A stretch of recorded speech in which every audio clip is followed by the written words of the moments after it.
भ्रष्टाचारियों की जमात डरकर एक मंच पर जो खड़े हैं, तो भारतीय जनता पार्टी अपराध और भ्रष्टाचार के विरोध में सदन से सड़क तक एक वातावरण बनाएगा। शंखनाद भी किया है।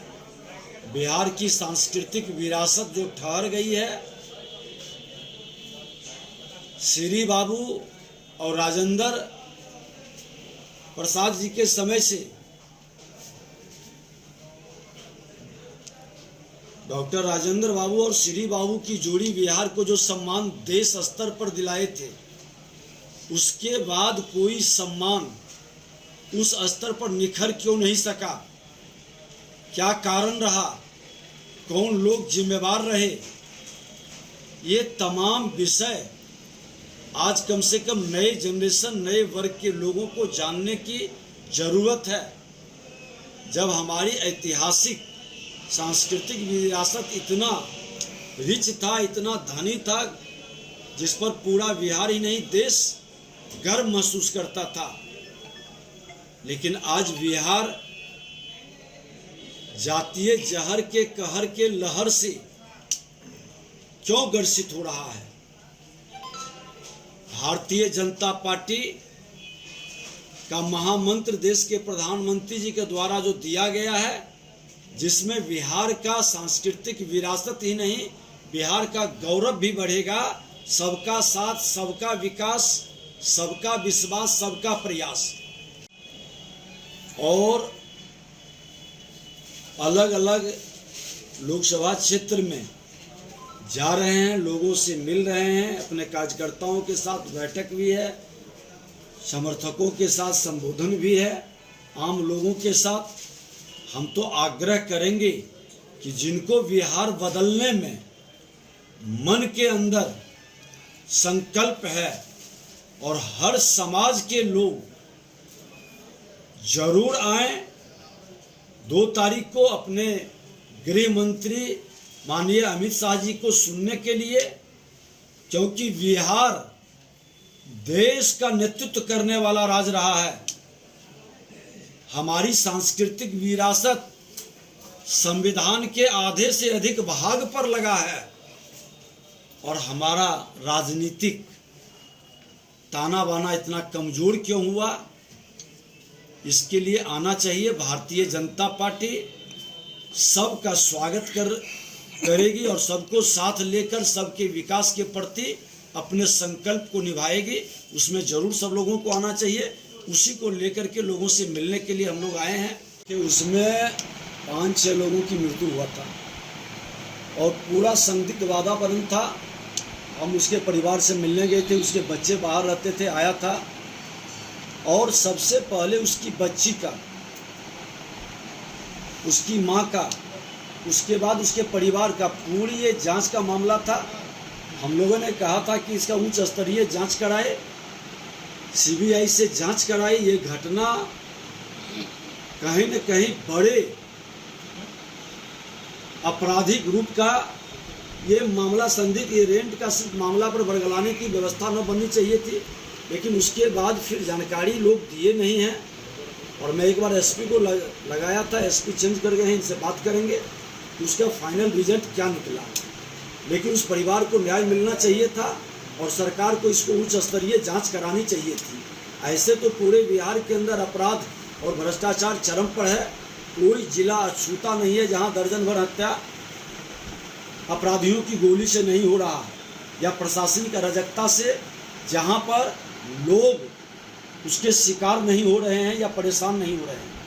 इस मामला पर फिर एक बार हम बात करेंगे। आप लोग को कोई जानकारी हो तो हम लोग को उपलब्ध कराइए। जनता पार्टी की राजनीति स्पष्ट है, सबका साथ, सबका विकास। भाजपा ने कई चंद्रगुप्तों का निर्माण किया चाणक्य बनकर, लेकिन बिहार की हमारी सांस्कृतिक विरासत और गौरवशाली इतिहास को जो लोग लाने में सक्षम नहीं रहे, आज उसकी समीक्षा भी जनता करेगी। ये राहुल गांधी की जो सदस्यता समाप्त हुई है, क्या इस पर कहना है? देखिए, आज का विषय तो ये है,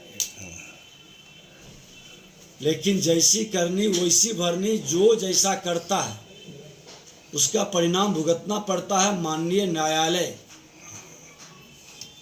संविधान के द्वारा प्रदत्त संवैधानिक संस्था पर लोगों को विश्वास करना चाहिए, उसका सम्मान करना चाहिए और उसके बारे में अंगुली उठाना या भ्रम की स्थिति जनता के बीच पैदा करना संवैधानिक पद पर बैठने के योग्य हो सकते हैं क्या?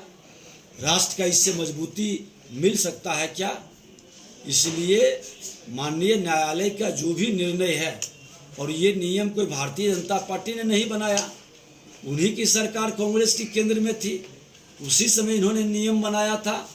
आज उसी नियम के तहत उनकी सदस्यता गई है, इसमें भाजपा का कहाँ रोल है, कहाँ भाजपा की भूमिका है? बिहार के अंदर एक बड़े बदलाव का शंखनाद हो चुका किशनगंज से, पूर्णिया और किशनगंज से, और हमारे गृह मंत्री के द्वारा पूर्णिया किशनगंज के बाद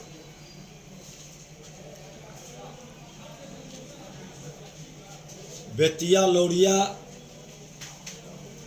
पटना, अब नवादा और सासाराम,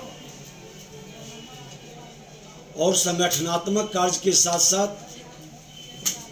अपने प्रमुख कार्यकर्ताओं के साथ, कोर कमेटी के साथ बैठने के अलावे लोगों को देश के प्रधानमंत्री माननीय नरेंद्र मोदी जी के द्वारा 21वीं सदी का आत्मनिर्भर भारत बनाने के लिए जो कार्य किए गए हैं और पूरे देश के अंदर जो बदलाव हुआ, बिहार के अंदर उस गति से बदलाव क्यों नहीं हुआ? ये कई विषय जो लोगों के मन मस्तिष्क में उठ रहा है, चर्चा भी हो रही है सदन के अंदर, सदन के बाहर, और बिहार में भाजपा की सरकार बने, क्योंकि अभी तक हमारे सहारे से राजद की भी सरकार बनी थी और भाजपा चाणक्य बनकर चंद्रगुप्त माननीय नीतीश कुमार जी को बनाए थे, लेकिन वो नकली चंद्रगुप्त निकले। लोकतंत्र की ये धरती रही है और यहाँ की जनता हमेशा लोकतंत्र को मजबूती प्रदान करने के लिए सजग रही है, और जिन लोगों ने लोकतंत्र और अपने संविधान और संवैधानिक संस्था के प्रति अविश्वास या भ्रम की स्थिति उत्पन्न किया है, उनके विरुद्ध यहाँ की जनता ने खुलकर जनादेश दिया। और आज बिहार में जिन लोगों की जामात बनी है, ये भ्रष्टाचारियों की जामात तब एक मंच पर आए जब देश के प्रधानमंत्री माननीय नरेंद्र मोदी जी लाल किला से घोषणा किए कि राष्ट्र को भ्रष्टाचार मुक्त राष्ट्र बनाना है।